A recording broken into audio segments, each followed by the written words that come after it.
commence toujours par refermer ici.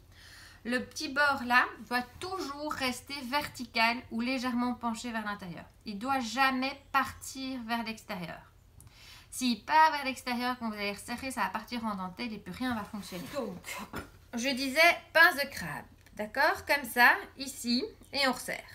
On reste sur le même axe. Donc, pour refermer les sphères, ce qu'il faut comprendre, c'est que c'est un mouvement qui est plus horizontal que vertical. Vous ne devez pas monter vos mains, vous devez les enfoncer. Le but, c'est en fait de ramener les parois d'argile l'une contre l'autre comme ça, verticale. D'accord? Pas comme ça, sinon vous ne saurez pas refermer. Il faut que le petit code ici reste tout le temps droit.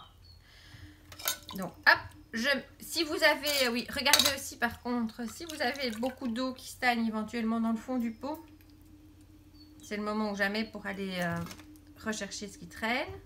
Voilà. Donc, on travaille vraiment ici. D'accord? Donc, pouce et index. On s'enfonce. Dès que ma paroi, on voit ma paroi qui commence à partir vers l'intérieur, on lâche. On se met un peu plus bas.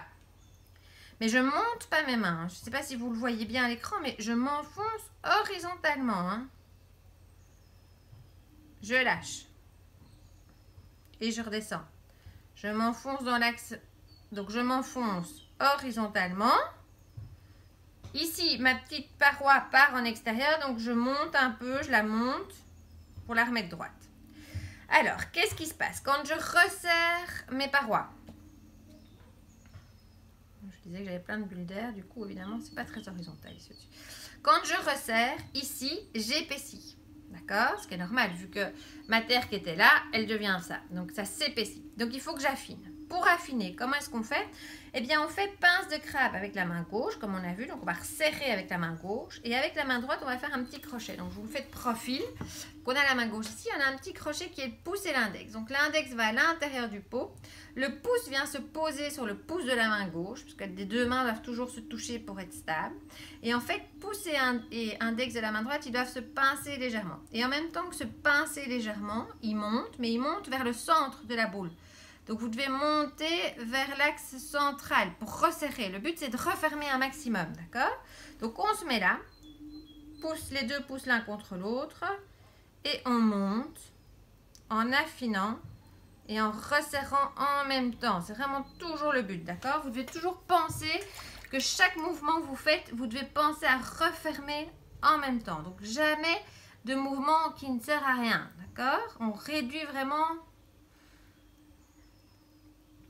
Alors ici, on a une petite tute. On remet les doigts en pince de crabe et légèrement, on pince jusqu'à ce que la petite tute soit fermée. D'accord? Alors, si jamais vous avez une grosse tute, vous pincez jusqu'à ce qu'elle se détache. Une fois que c'est fermé, maintenant, on prend une petite carte. Le mieux sont tout ce qui est cartes de fidélité, cartes de banque, etc. parce qu'elles sont assez souples. C'est vrai que des cartes comme ça qui sont très souples, c'est facile. Hop, vous venez avec votre petite carte et là, on corrige. Donc là, vous attaquez pas verticalement, vous penchez dessus et vous pliez la carte avec vos doigts pour lui donner un arrondi. Et on vient corriger éventuellement la forme. Attention que la carte ne modifie pas la sphère. Hein. Ça corrige, mais ça ne transforme pas non plus l'objet. Hein.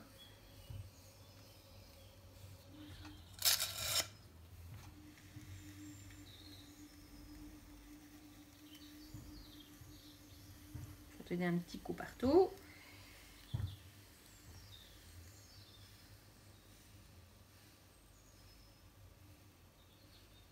Voilà. Hop. Et on laisse sécher, d'accord? Vous n'oubliez pas de nettoyer la base, de passer votre fil. Et on détache. Par contre, ce que vous devez faire, absolument, pendant que ça sèche, vous devez faire n'importe où, vous faites un petit trou d'aiguille, d'accord? Pour que l'air puisse s'échapper. Entre maintenant et le moment où vous allez tournasser, le volume de votre sphère va diminuer. Comme le volume va diminuer, il faut que l'air puisse s'échapper, sinon elle va se fissurer.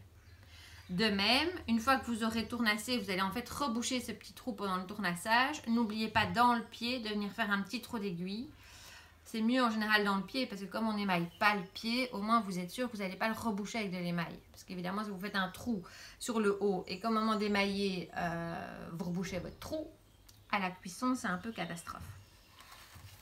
Et alors maintenant, au tournassage, on va venir bien arrondir ici, comme on a fait pour le bol, pour vraiment créer une forme arrondie. D'accord? Mais ça, je vous montrerai dans la prochaine vidéo dès qu'elle est suffisamment sèche. Donc voilà, bonne continuation!